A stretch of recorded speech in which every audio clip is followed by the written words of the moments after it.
दीदी किसान, बदलते भारत की शान।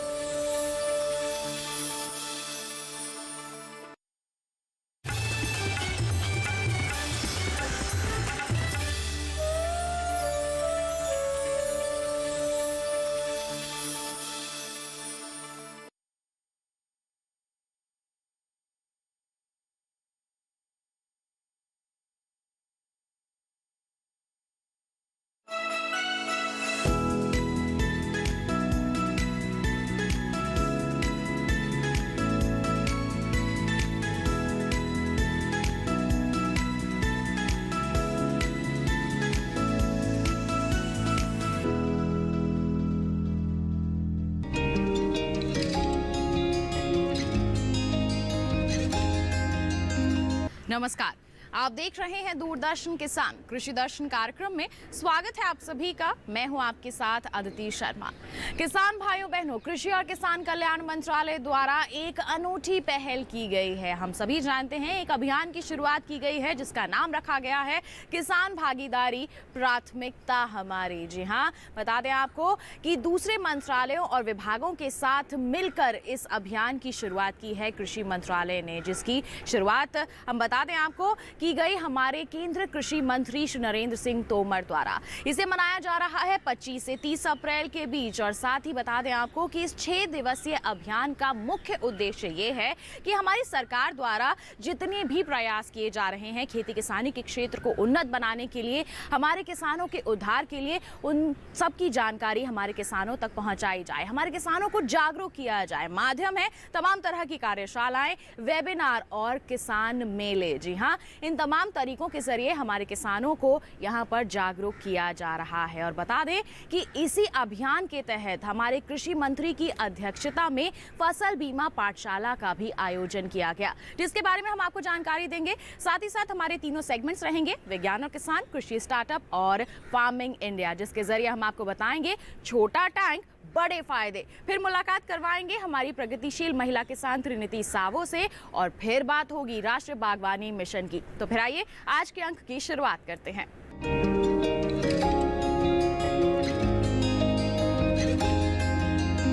आइए किसान भाइयों बहनों, कार्यक्रम की शुरुआत करते हैं हमारी विशेष रिपोर्ट के साथ। जानते हैं कि फसल बीमा पाठशाला में क्या कुछ खास रहा।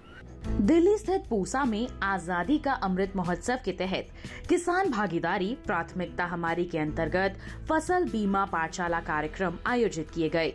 इस कार्यक्रम में केंद्रीय कृषि एवं किसान कल्याण मंत्री श्री नरेंद्र सिंह तोमर, केंद्रीय कृषि एवं किसान कल्याण राज्य मंत्री श्री कैलाश चौधरी। आज का यह कार्यक्रम प्रधानमंत्री फसल बीमा योजना को समर्पित है। ये कार्यक्रम इसलिए आयोजित किया जा रहा है कि हमारे देश में लगभग 14 करोड़ किसान हैं। 14 करोड़ किसानों में फसल बीमा योजना का लाभ पहुंचे, यह उद्देश्य इस कार्यक्रम का है। बीमा एक मॉडल है। सरकार की कोशिश रहती है कि किसान पर प्रीमियम कम पड़े और अगर नुकसान हो तो उसका ठीक मुआवजा किसान को मिल जाए, जिससे कि वो तकलीफ का सामना न करे। और इसलिए प्रधानमंत्री फसल बीमा योजना लागू की गई। आज मुझे कहते हुए प्रसन्नता है कि बड़ी संख्या में किसान इस योजना से जुड़ रहे हैं। लेकिन कभी कभी हम गांव में जाते हैं, प्राकृतिक प्रकोप हो जाता है, किसान की फसल नष्ट हो जाती है। पूछते हैं कि भाई बीमा कराया था, बोलता बीमा तो नहीं कराया।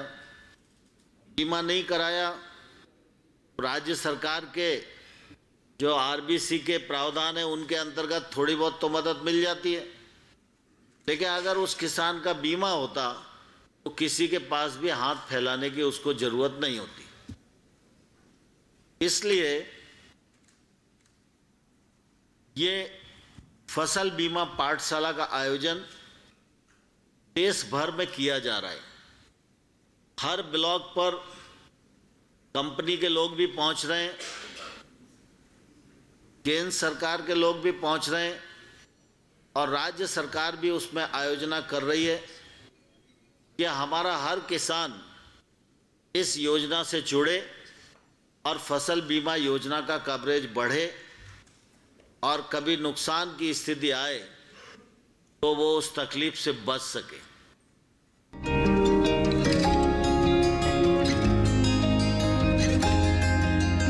अब कार्यक्रम में वक्त है नजर डालने का हमारे सेगमेंट विज्ञान और किसान में। तो देखते हैं कृषि जगत में क्या कुछ खास हलचलें हो रही हैं।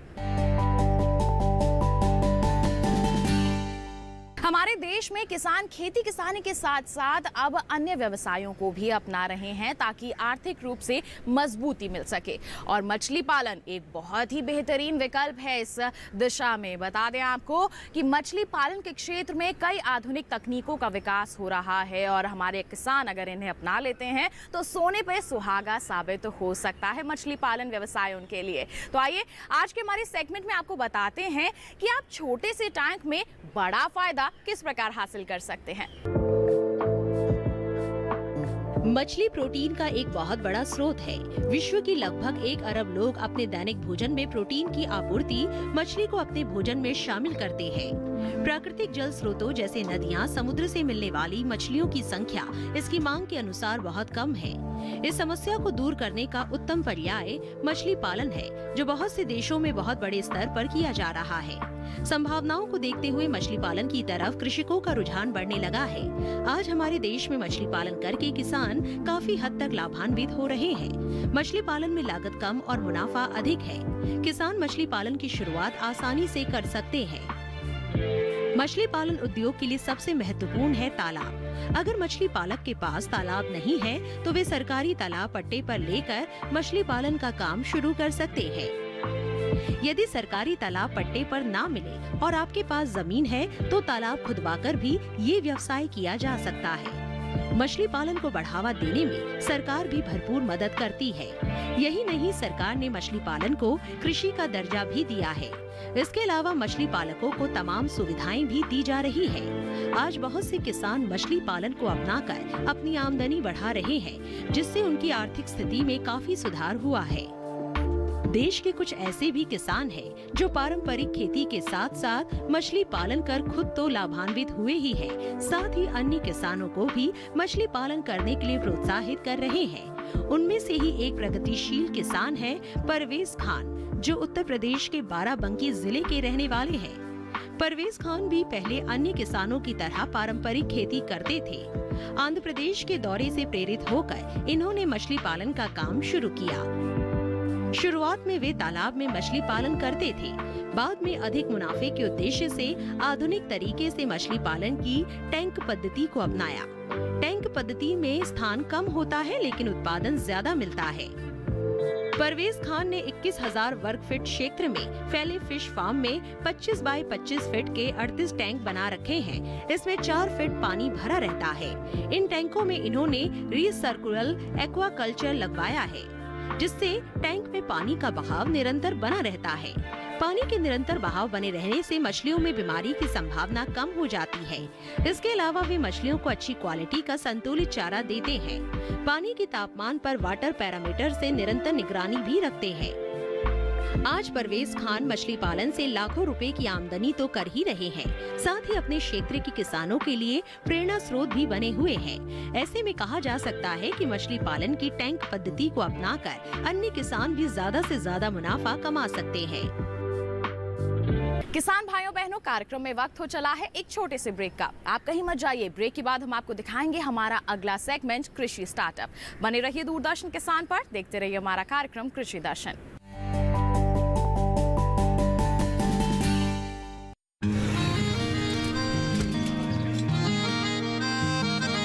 क्या बात है भाई, आजकल तो काफी खुश नजर आ रहे हो। क्यों ना हो, अब मैं ऑर्गेनिक खेती जो कर रहा हूँ ये पूरा प्राकृतिक है, ऑर्गेनिक है। इसमें हमारे खेत, हमारी फसल और हमारी जेब सब फायदे में होते हैं और इसमें लागत भी कम है। जी हाँ, आप भी ऑर्गेनिक खाद का प्रयोग करें, अपनी फसल और मिट्टी को तंदुरुस्त बनाएं। और आपकी आमदनी में इजाफा करें। अधिक जानकारी के लिए किसान call centre toll free number 1800-180-1551 पर कॉल करें और लॉग ऑन करें kisan.gov.in और farmer.gov.in। कृषि और किसान कल्याण मंत्रालय द्वारा किसान हित में जारी।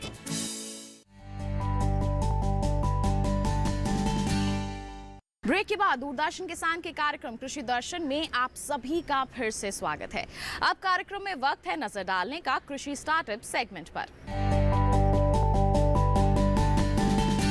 किसान भाइयों बहनों, खेती किसानी के क्षेत्र में कई ऐसी मिसालें हैं जो अन्य किसानों के लिए प्रेरणा का स्रोत बनकर उभरी हैं। आज के हमारे सेगमेंट में भी एक ऐसी ही दास्तान हम आपको सुनाने वाले हैं, या फिर कहें ये एक ऐसी ही सफल महिला किसान से आपको मिलवाने वाले हैं जिन्होंने एक ऊंचा मुकाम हासिल किया है अपनी कड़ी मेहनत से। तो फिर आइए मुलाकात करते हैं इनसे, जानते हैं कैसा रहा है इनका कामयाबी का सफर।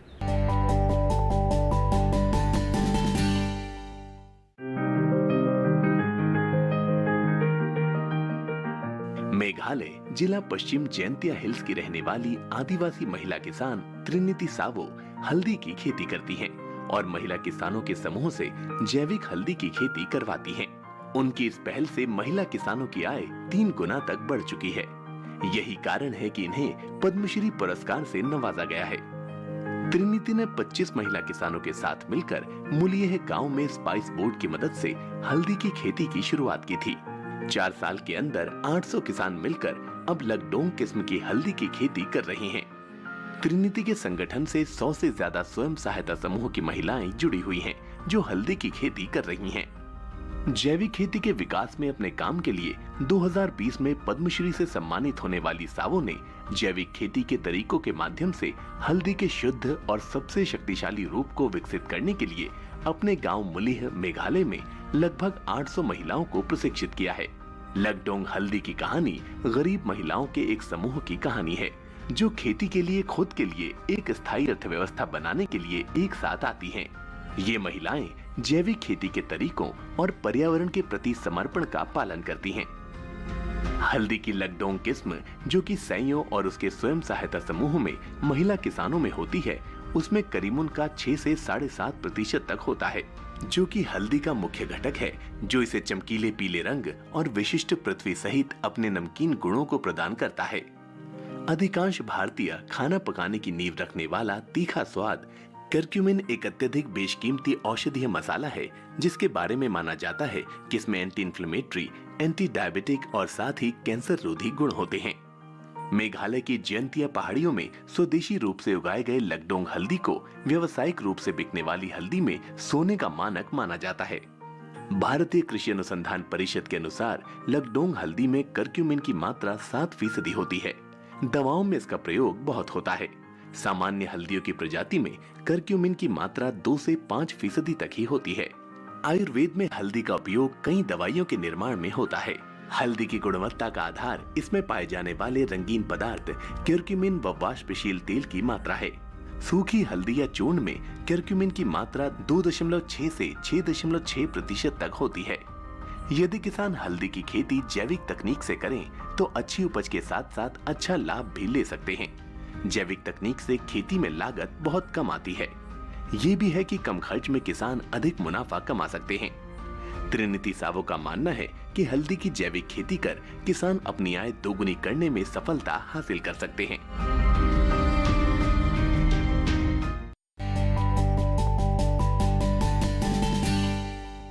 तो किसान भाइयों बहनों, कार्यक्रम में फिर वक्त हो चला है एक छोटे से ब्रेक का। आपका ही मत जाइए, हम जल्द ही हाजिर होंगे। बने रहिए दूरदर्शन किसान पर, देखते रहिए हमारा कार्यक्रम कृषि दर्शन।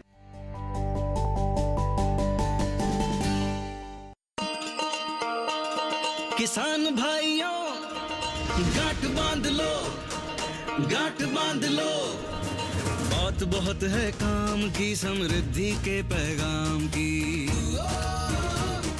मिट्टी के मिजाज को समझो, मिट्टी के हर राज को समझो, मिट्टी की तुम जांच कराओ, मुफ्त सॉइल हेल्थ कार्ड ले जाओ। कभी मुनासिब बीज लगाओ, सही किस्म की खाद ले आओ, जितनी जरूरी उतनी डालो, सही मात्रा खुद पहचानो, इसको अपना मंत्र बना लो, मिट्टी की सेहत को जानो।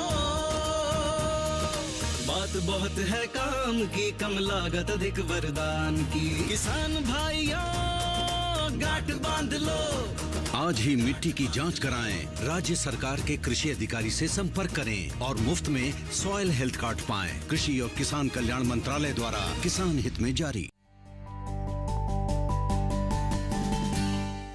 ब्रेक के बाद दूरदर्शन किसान के कार्यक्रम कृषि दर्शन में आप सभी का फिर से स्वागत। अब कार्यक्रम में वक्त है फार्मिंग इंडिया सेगमेंट पर नजर डालने का।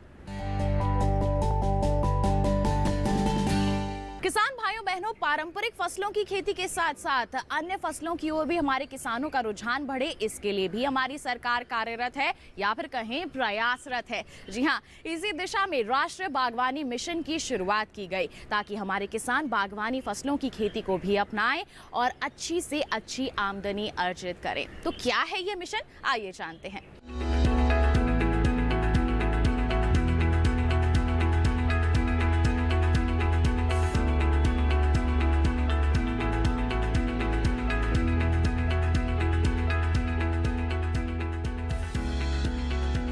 भारत ने बीते कुछ साल में बागवानी फसलों की उपज में काफी बढ़ोतरी की है।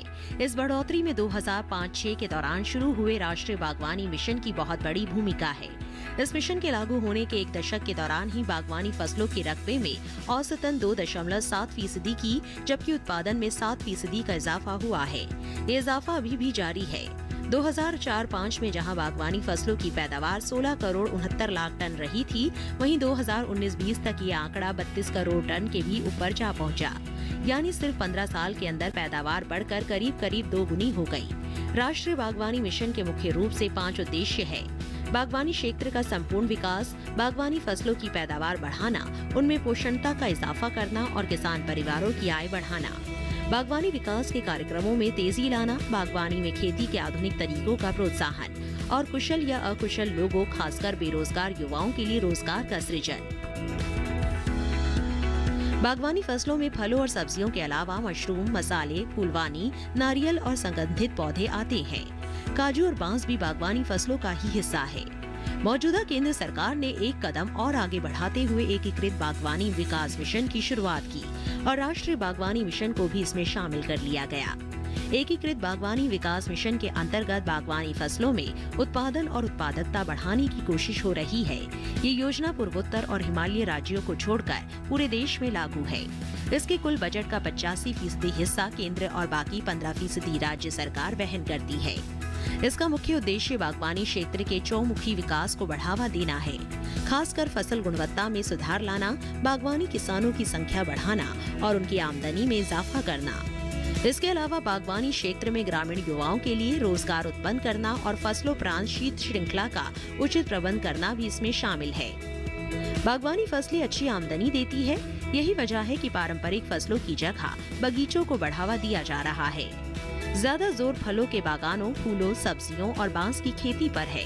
साथ ही संरक्षित खेती और आधुनिक कृषि सहित उन्नत बागवानी के लिए किसानों तक सही तकनीक का विस्तार किया जा रहा है। अथर्ववेद में लिखा है कि धरती हमारी माँ है और हम इसके पुत्र हैं। जिस तरह से एक माँ अपने बच्चे का लालन पालन करती है, वैसे ही ये धरती हम इंसानों का पेट भरती है। लेकिन ज्यादा से ज्यादा उपज लेने की दिशा में हम सभी ने क्या किया? अंधाधुंध रसायनों का उपयोग किया और इसी धरती को या फिर कहें कि इसी मिट्टी को बीमार कर दिया। ऐसे में अब हम सभी का दायित्व है कि इसके स्वास्थ्य को बेहतर बनाएं। विकल्प क्या है? प्राकृतिक खेती। जी हाँ, हम सभी प्राकृतिक खेती को अपनाकर इस मिट्टी को स्वस्थ बना सकते हैं। तो फिर आइए इसी के बारे में जानकारी के लिए नजर डालते हैं इस रिपोर्ट पर।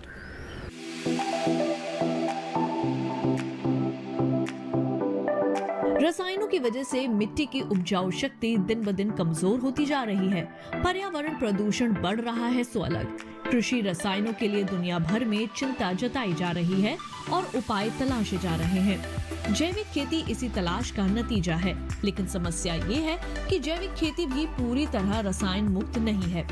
अगर आपको एकदम शुद्ध फसलें उगानी है तो प्राकृतिक खेती अपनानी होगी। प्राकृतिक खेती देसी गाय पर आधारित कृषि पद्धति है जो मुख्य रूप से मिट्टी के स्वास्थ्य पर जोर देती है। मिट्टी जितनी स्वस्थ होगी, फसल भी उतनी ही बेहतर होगी।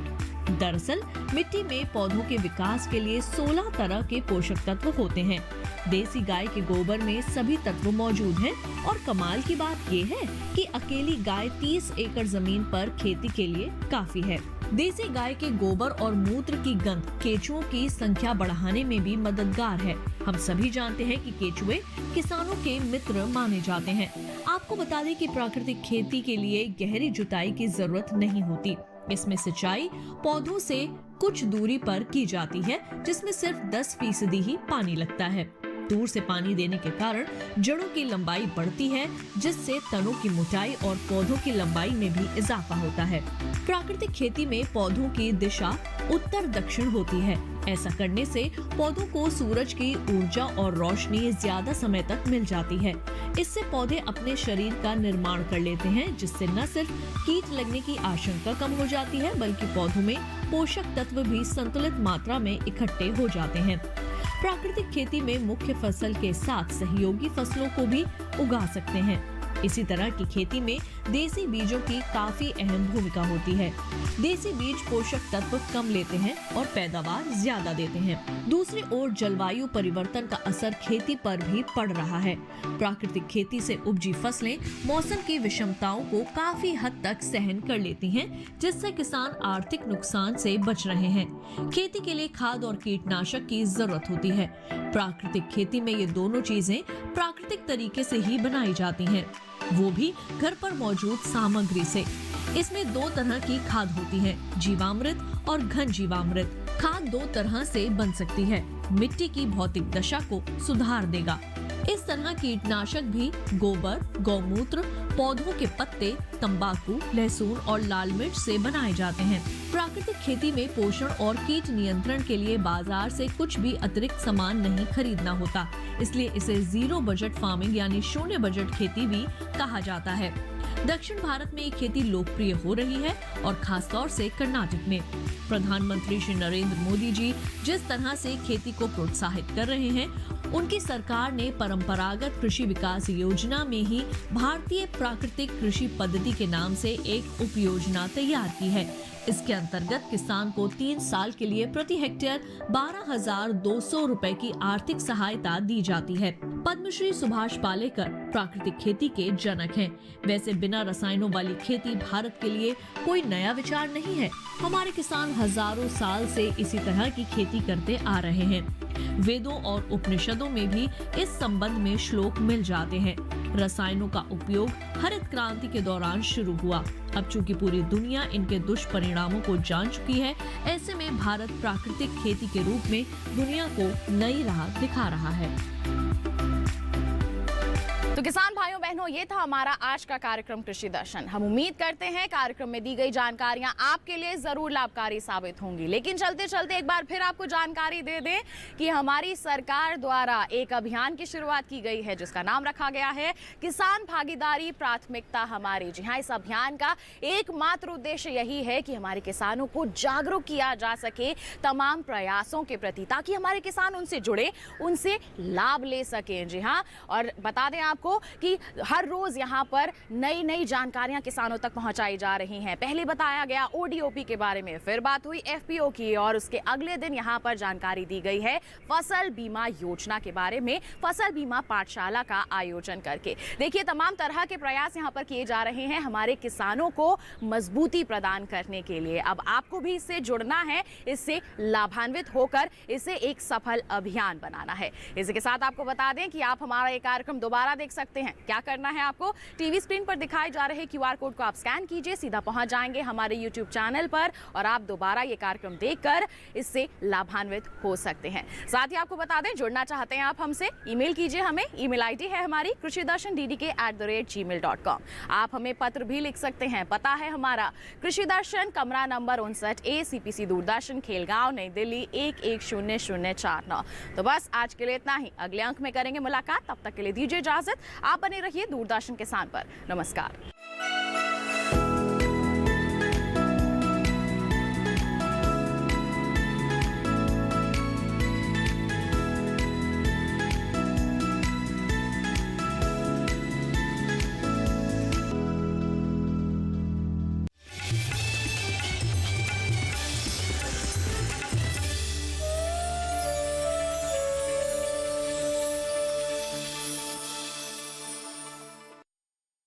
550 ईसा पूर्व भारत, एक सोने की चिड़िया जो कभी